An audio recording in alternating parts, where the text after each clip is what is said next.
Hey everyone! I realized that I scheduled a live for when I have to drop my son off at Taekwondo, so here I am in my car. This is gonna be a fun one. Let's see. Let's see if I share this out real quick. That's the invite friends button. That's not what I want.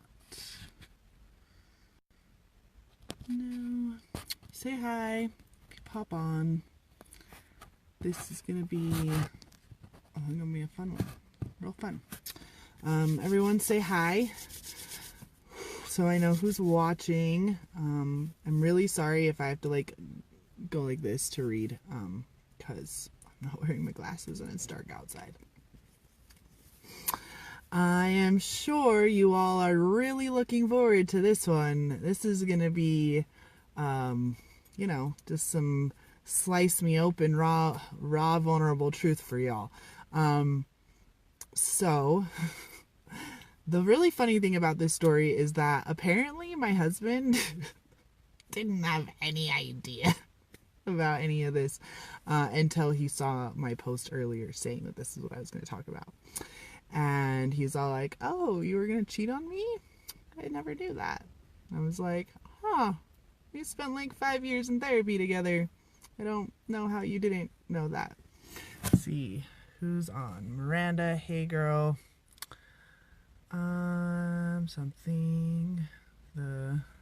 Guys, I'm really this blind. I will watch later. Cool. Hey Cho. Hey Cassie. Hey everyone. Okay. So, where to start? Okay, so as you guys can see, the title of this is about when I was desperately trying to have an affair. And it didn't really matter with who. There was one specific person that I was really attracted to, but let me back up. In 2013, I was a drunk. Straight up. My son was going to school full time. I didn't have a job. Ryan was working full time. I had to move back into my parents' house because where we had been living, I ruined that whole thing because I couldn't keep my fucking mouth shut and couldn't deal with the boys living upstairs. Pretty much, I was very, very entitled for a very, very long time, and I wanted everything to be exactly how I wanted it without having to work for it. I was a very spoiled little brat, essentially. And it took me a really long time to figure out how to be an adult, even after having kids. My first kid. So, in 2013, I was a drunk. And a lot of people have heard me talk about 2013 was my lowest point. And, this is the story. This is the story of my lowest point. Full out for everyone to see, because I think it's really important for women and wives and moms to know that you're the one probably fucking up your relationship, not your husband. It's you. You're the one that's fucked up and messed up. The reason why I say that is because men are really fucking simple creatures. They aim to please. They really just want whatever you want, and if you don't know what you want, then you can send both of you down the fucking deep end and through the rabbit hole and down a fucking labyrinth of death and destruction, which is what I did in 2013. And then had to go through a bunch of therapy. And then found out later that I didn't really need to go through all that therapy. I just needed to stop expecting him to do shit. So, 2013, pretty much every day I was getting day drunk. If I wasn't getting day drunk, I was going to the bars that night or getting a bottle and drinking with friends. And during that time, I met this guy who was very, very attractive, and I was really depressed. Like I said, I had to move back in with my parents. I didn't really have any money. I didn't have any purpose. My kid was at school full time. My husband was at school full time. I was living with my parents, still had no idea how we were going to move out of there. I absolutely hated my life. I was super resentful. I didn't know why Ryan didn't want to talk to me, and I didn't want to have sex with him, and I had so much self-loathing going on that I was projecting it onto everything, specifically Ryan, my husband. So specifically, I hated that he wanted to play video games all day. I hated that he went to work, as far as I could tell, sitting on a fucking computer. So I had no idea why he was so tired when he would come home. Our kid was super smart, but we didn't really have any friends who also had kids. I thought my life was so unfair because woe is me, I got pregnant and my son was born on the day that the stock market crashed in 2008 with the housing market. Just all these unfair things. Pretty much my life was so unfair, and it wasn't anything that I wanted it to be, and I didn't turn out any way that I expected it to be. And the year that I turned 25 was supposed to be the year that that amazing thing has happened in my life, and no. I was still living I was back at living with my parents' house. So it was like worse than still living there because we'd moved out for 8 months. And I totally burned that fucking bridge, like threw a stick of dynamite at it, which is what I used to be really good at that. I was giving all the time and felt like I was constantly being taken advantage of because I was putting myself into situations to be taken advantage of. I was not being safe at all. Like I said, I was drinking and then I was driving, and all of this culminated in me being like, Ryan's never gonna leave. He likes his life too much. The only way that I'm gonna be free is if I ruin my life and he divorces me. Okay, so like, I need you guys to comprehend how fucked up this is, because I know and understand that it is fucked up. It's horrible, but this is where my psyche was, and this is where I'm noticing a lot of women's psyches are. They're wondering why their life is so horrible and why they hate their perfect life and what is wrong and why is their husband doing this and he just sleeps all the time, or he doesn't want to be engaging and he doesn't want to talk about his feelings, he doesn't want to connect with me and all this shit all the time. It's his fault, he's the problem, and the only way that it's going to get better is if one of us leaves, and the only way that one of us gets to leave is if one of us cheats, and he's never going to cheat because he just likes me taking care of him too much, so I have to go and ruin everything. Like, it's just self-destruction on a different level. So go and have an affair, go become a drunk. Like, I could have gotten a lot worse. The problem is that I'm a very smart, logical person, and I could tell that I was getting addicted. And I wasn't about to do any other hard drugs because I had lost way too many people and I didn't want to die. It was really that I hated myself so much and resented my life so much that I couldn't even begin to comprehend why Ryan wanted to stick around, and I was trying to give him an out. So somehow, in a really fucked up way, I was trying to save him because I loved him so much, and I wanted him to leave me because I knew that I wasn't worth anything. If this is making sense, can you like give me some likes or something, because a lot of people have been popping on and off and I can't really tell. So if this is making sense, just like thumbs it up, please. So I got to 2013, met this guy, and luckily for everyone, this guy was an amazing human being and had absolutely no interest in having sex with me at all. And the reason why it's hilarious to me now is because I understand what I was doing back then. I was being a total prostitute, like a hella prostitute, to the point like I was literally going to bars trying to get fucked. I was going out with people, getting myself into situations where I was hoping that I was going to have an affair, that I was hoping that I was going to cheat on my husband. Do you know how ridiculous that is?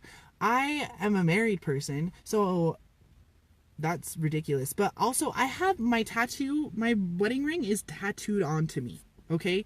So while most girls who want to have an affair just take off their wedding ring, I can't take off my wedding ring. And for some reason, I still thought that men were so like just horn dogs that they were going to want to have sex with me. And just flaunting it all over the place. I now realize that I probably looked and smelled like a gutter whore to all of those guys. When you are that desperate, you are so unattractive to any male that it's like no surprise that I wasn't successful. So that's like the funny haha part of this, is that I tried really hard to have an affair and nobody wanted to have sex. And no one. Not ever. Not even once did it come even close. I never even like kissed another guy. But I was purposefully like in my head thinking, well, if something like this happens, I'd have to come clean to Ryan, and then he's gonna leave me, and that we'll all be better off that way. So fucking ridiculous. So fast forward through 2013. And so this was like my mindset through most of 2013. Okay. So you're looking at like February, March, all the way through. And then finally in like November, I realized that I was self-sabotaging because I was now working full time and was starting to be able to see like, even when you sit at a computer desk all day, it's really tiring, because I was selling Medicare insurance. So it was like really like brain work, but not physical work. And I could start appreciating more what Ryan was doing. And then I was also making money, so I didn't feel like so much of a leech.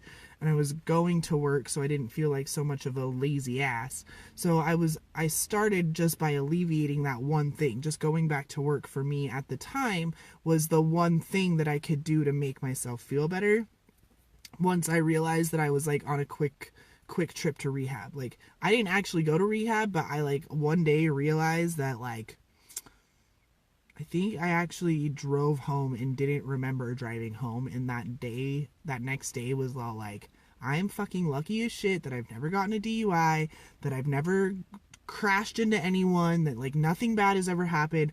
I need to get my shit together. Like, alcoholism is a problem in my family, and I am not an addict. I am irresponsible. Like, that was the worst part, is that I wasn't even like a drunk. I wasn't even an alcoholic. I just was purposefully self-sabotaging and was completely aware of it, like logically, systematically trying to dismantle my life because I was too afraid of being isolated straight out, and I didn't believe that I was worth anything, so I couldn't even begin to fathom how my husband and my family like saw any value in me, and I couldn't see how my friends valued me, and I was actually hanging out with people that didn't have a lot of self-value either. So we were great, misery loves company. So 2013 comes along, and I decide that it's time for me to like seek professional help. I'm like, you know what? I have some shit from my childhood. Everyone does. Therapy's great. Therapy is fucking awesome, actually. And we made it about 6 months. It was probably in therapy for about 6 months, and then the conversation started changing from my issues to me constantly bitching about Ryan. Like, everything. Now all of a sudden that I had dealt with my issues, I still couldn't figure out why I hated my life so much, so I projected it onto Ryan because I got pregnant at 19. So I was still trying to like justify my anger, and I was still felt entitled to this dream life, to the expectations of my childhood. Okay. I hope this makes sense. Nobody's liking or commenting, so maybe you're just super engaged. I had an expectation of what my life would look like when I was a little girl, and my life wasn't meeting that expectation, and instead of taking any responsibility at all, I was blaming the rest of the world, the economy, my husband, my parents for enabling us, like anyone else that I could think of, without ever taking time to think like, maybe this is just the way my life is this time around, and I just need to like accept it and be grateful for what I have. Because the other crazy part about this is none of my friends could figure out why the fuck I was constantly trying to ruin my life. They're like, Ryan is amazing. He's like one of the sweetest guys. He'll help everyone. By the way, my husband is amazing. I'm 95% sure he's watching right now. Ryan, I love you. You're fucking the best god man person on the fucking planet. I'm really sorry. I didn't feel worthy of him. That is the bottom line. And some days I still don't feel like I'm like the amount of awesomeness that he's provided for me. I still like will literally break down crying sometimes because of how much gratitude I have for our life that I never was able to access before, because you can't be grateful when you have no self-worth. When you don't value yourself, you can't even begin to fathom how other people can value you. And then you start getting angry at other people for lying to you. So anytime he complimented me, anytime I got complimented by anyone, I thought it was a lie. Or, what do you want? What do you need? Oh, you think I'm sexy? Oh, you want me to spread my legs? Like, literally, our sex life for years was me just opening my legs for him to fuck me and get off without any pleasure, because I thought that that's what a husband-wife relationship was.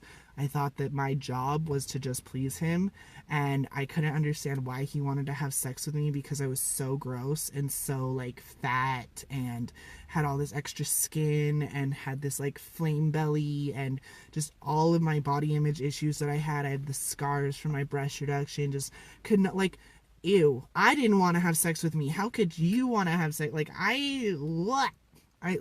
whoa. Disgusting. I felt disgusting in my body. I had no idea how he could want to have sex with me. So I would just lay there and take it and like, okay, you fucking weirdo. Like, you obviously have really low standards if you want to fuck this. Not realizing that to him, I look like goddamn like Pamela Anderson, and he couldn't care. Cause again, when you have no self-worth or self-value, you can't understand how other people see value in you. It just doesn't make any sense. How could other people love me if I don't love myself?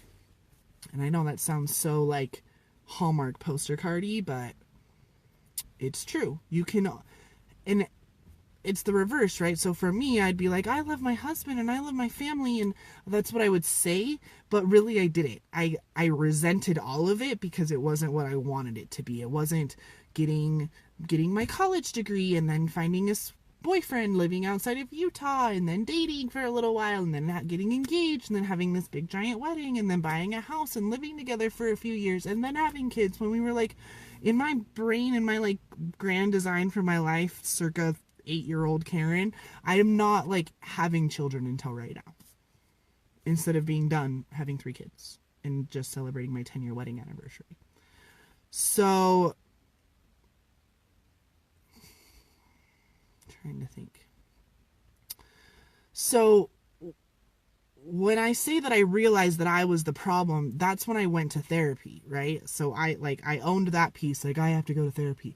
But then I still spent like 4 fucking years in marriage counseling with Ryan. Always asking him, well, babe, I just want to know what you're feeling. Can you just tell me how you feel? Like, I know you say you love me, but why do you love me? Like, can you list off specifically why you love me? No, he can't, because men are not programmed that way. So what I've learned and why I'm so fervently like trying to teach other women and moms and wives this stuff is I've learned that I could have saved like thousands of dollars in therapy bills if I would have just understood like how men and women are actually physically made differently. So, for example, women's brains have more connective tissue between the emotional part of the brain and the limbic system, or the like language centers. So we want to talk about our feelings all the time because we know how to talk about them. And the way that you talk to your girlfriends about their feelings are, you understand each other because you use the same words and you have that same neurological connection happening in your brain. Men don't have that. They aren't attached to their feelings, and they definitely don't know how to put words to them. A lot of that is not so much like the neurological part is that they don't have the same structure in their brain that's connecting their emotions to their limbic system. So being able to talk about their emotions, like they're not biologically designed to do that. Another thing is that if you tell your husband or your boyfriend, babe, we really need to talk, or babe, there's something I'd like to talk to you about, or babe, there's some things that I'd like to discuss. Try this with your husband. Just say, babe, there's really nothing actually going on, but I just have a science experiment. What happens when I say to you, we need to talk? And when I asked Ryan this, his hands got clammy. He started like, his heart started racing. Like I could see a physical change, and I had already warned him that there wasn't actually anything we needed to talk about. And it still happened because those words, we need to talk, means fuck, fuck, fuck. She's gonna sit here and she knows how to talk about her emotions, and I don't know how to talk about my emotions, and she obviously has a whole lot to say, and I think everything's fine, so I don't really know what she's about to say. And he gets dumped with fucking cortisol, and he's not even listening anymore because cortisol is fight or flight. You don't need to be able to talk or listen in fight or flight. So here you are going off about how he's totally checked out and he's not engaged and he doesn't want to talk to you, and look at you right now, you're not even paying attention. While he's not. He can't. He physically can't pay attention to you because you have dumped cortisol in his system, and he is freaking the fuck out and totally checked out and not paying attention to you at all. So if you want a surefire way to never be able to get your man to like open up to you, continue to say, babe, we need to talk. Because I spent like 4 years in therapy trying to do that. Now I don't say that. In fact, we don't really talk about our marriage at all anymore. Because anytime I'm having a problem with him, I figure out what's wrong with me. I want to say that.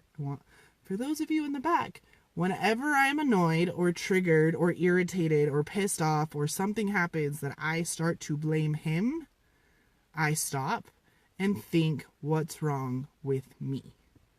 What is going on in my brain that is causing this trivial thing to piss me off? So we'll go back to the video games thing, because a lot of my friends know him pretty well and know that that's a thing that I've bitched about for a really long time. He doesn't play video. He does play video games. He plays chess on his phone all the time now. But I don't care, because I have plenty of things that could keep me occupied. Because I've realized that for him, he's comfortable knowing that I'm at the house. I could be in the next room, I could be sitting next to him, but we're not actually like talking and engaging, and that's still like a comfort to him. And he knows that I have certain social butterfly tendencies, that I want to go out and do things, but I'm not going to be out every night drinking the way I used to be in 2013.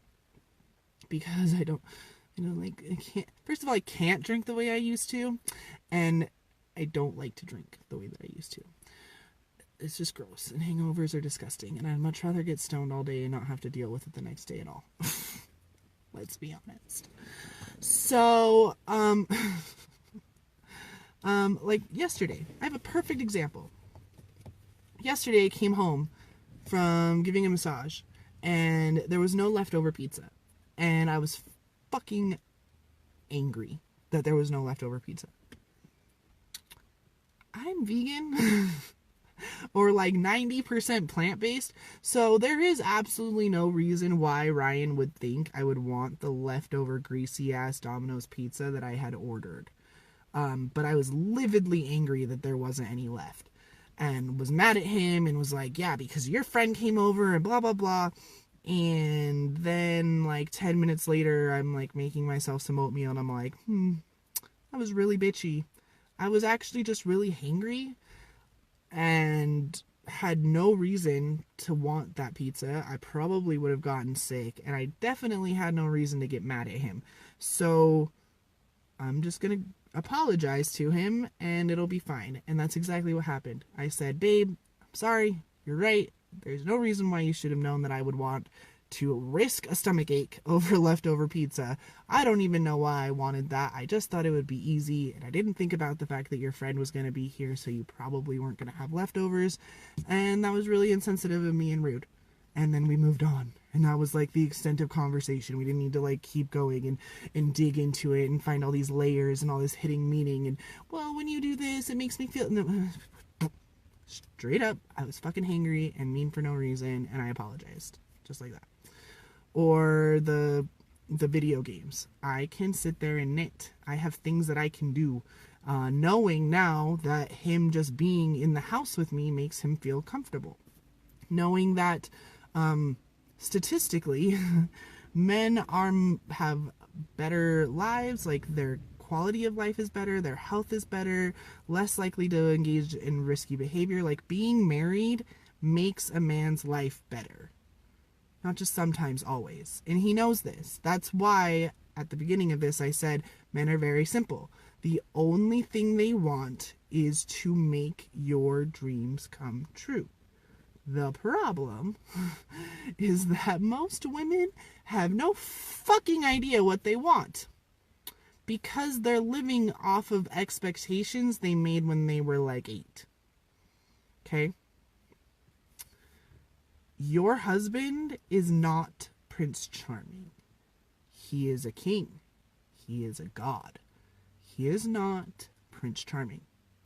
And he's not a fucking mind reader either, by the way, ladies. Like, stop trying to get your husband to guess what's going on in your brain. Just tell him, without saying, babe, we need to talk. Just be like, hey, when you tell me that you're going to do the dishes, I expect you to do the dishes.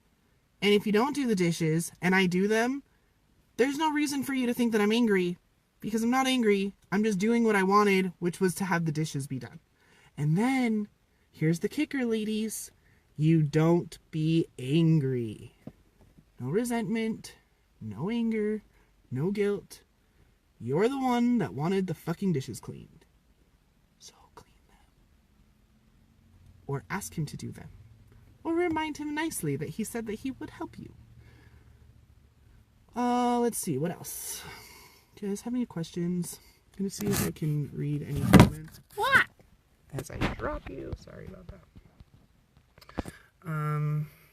No. Guys, I'm gonna have to go back and read these later, because I really can't read your comments. I'm really sorry. My eyes at night are still learning how to focus my eyes at night better, especially on my screen. So yeah, moral of the story is I tried to cheat on my husband and failed miserably. And then figured out that he was really just trying to give me everything I ever wanted, and what I needed to do was to shut up and listen to myself. Because I would get mad at him for cleaning when I didn't want to clean, even though the rest of the time I wanted to clean. All these double standards that didn't make any sense ever. If this sounds like you, if you want to know how I changed and now I love my life and know that everything that I ever want will be provided for to me, that I'm able to literally break down crying in gratitude because of how amazing my life is, even when there's no money in the bank account, or when there is tons of money in the bank account, or when we're late on a mortgage payment, or when we're not late on a mortgage.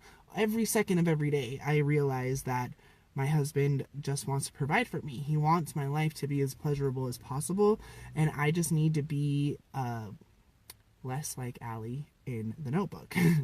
When Noah is screaming at you, what do you want? You should probably know what you want.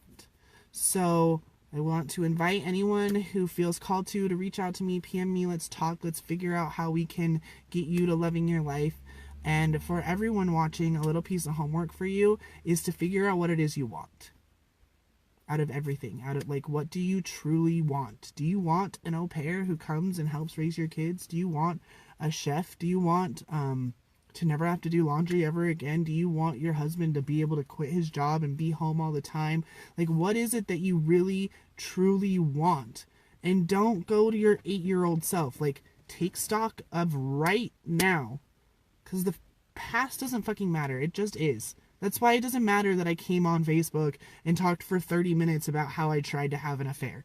It it doesn't matter. What you need to know is what you truly 100% your value. You know that you're worth this. If you have self-worth issues, then none of the rest of this is even going to matter, because you're not going to believe that you're even worth what it is that you want. And you're definitely not going to believe you're worth someone giving it to you, which is what your husband's trying to do, because you're his queen and he is your king, and he just wants to make a fucking badass kingdom with you. And you're over here yelling about what color the drapes are and freaking out about the fact that you don't listen to me, and you just want to yell at the kids, and you don't respect me, and I can't believe you, and just like, oh, you act like a fucking little childish princess constantly, and you're in the presence of a king. Of course he treats you like a tiny little princess. That's how you act.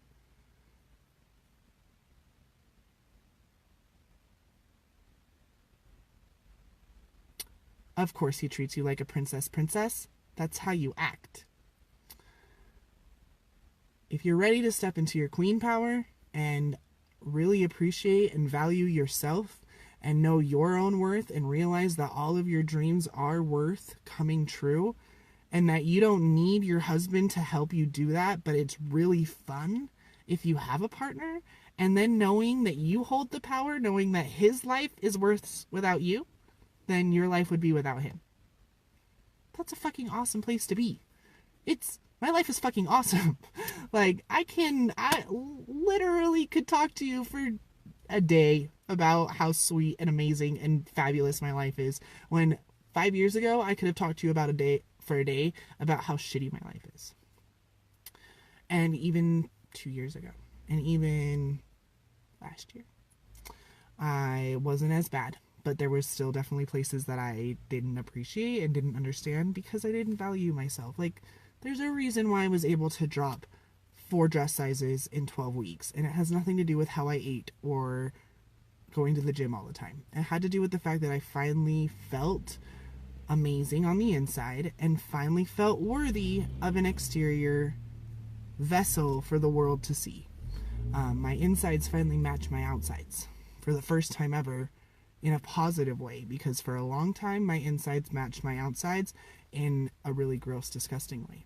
I felt horrible and I looked horrible, or at very least I perceived that I looked horrible.